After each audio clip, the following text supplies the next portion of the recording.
Hello, I'm Cody Grogan. I'd like to take a minute to show you my family. I'm my little brother Cade, my lovely wife Ashley, my burly dad David. I'd like to thank them for being here today. Yeah, that was funny. Alright, she's going to fix the camera for me real quick. You're good. I'm going to give a speech today about post-traumatic stress disorder in the United States military.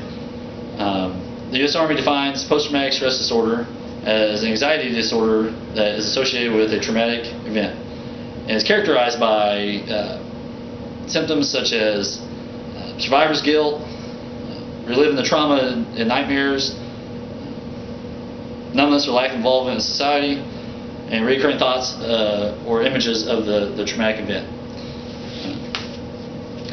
PTSD has had many names over the years, such as soldier's heart, shell shock, combat fatigue, and stress response syndrome, and now it's post-traumatic stress disorder. It's one of the greatest enemies facing the United States military today. The U.S. Department of Veterans Affairs estimates that 31% of Vietnam vets, 10% of Desert Storm vets, and 11 to 20% of Iraqi or Afghanistan vets experience post-traumatic stress disorder. I think this number's a little low because in a recent training I had for the military, it stated that soldiers don't come forward, military members don't come forward because they're afraid it's going to affect their careers in negative ways. So I think it's a big thing why people don't come forward. As the battle continues, there's more and more programs out there to help aid military members.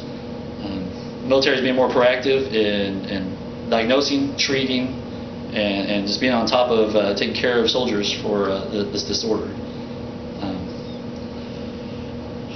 No matter the cause of post-traumatic stress disorder, it's imperative that we as a country and the military continue to fight this epidemic that is still growing as battles and wars continue. According to the Department of Veterans Affairs, some of the causes of post-traumatic stress disorder are where somebody was directly exposed to the trauma, seriously hurt during the traumatic event, trauma was very long or very severe, where somebody believed that themselves or one of their loved ones was in severe danger and they felt helpless to help themselves or their loved one. A sergeant I worked with, he recently told me a story about how he had PTSD when he came back from Iraq, and he's telling me that he wished he started feeling symptoms overseas, and he wished he would have talked about with somebody while he was over there, and instead of coming back, and he had marital issues, started with alcoholism, and continued on from there. Higher echelons of the military are aware of this epidemic, and the Vice Chief of Staff, General Chiarelli, stated in an HBO documentary, War Torn, that lost my place for a second, excuse me.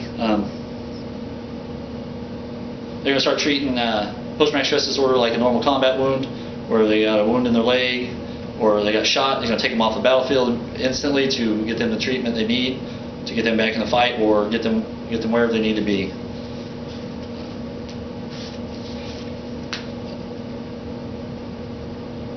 Current Army training I went through as well, they said there's three main things you want to look for. It could be physical, behavioral, or emotional. Physical, you got fatigue, chest pain, just extreme tiredness. Behavioral, you got withdrawal, emotional outbursts, and alcoholism and substance abuse issues. Emotional, you got anxiety, panic, fear, and intense anger. But once these have been identified, there's all kinds of online programs. There's military programs out there to go to. The Department of Veterans Affairs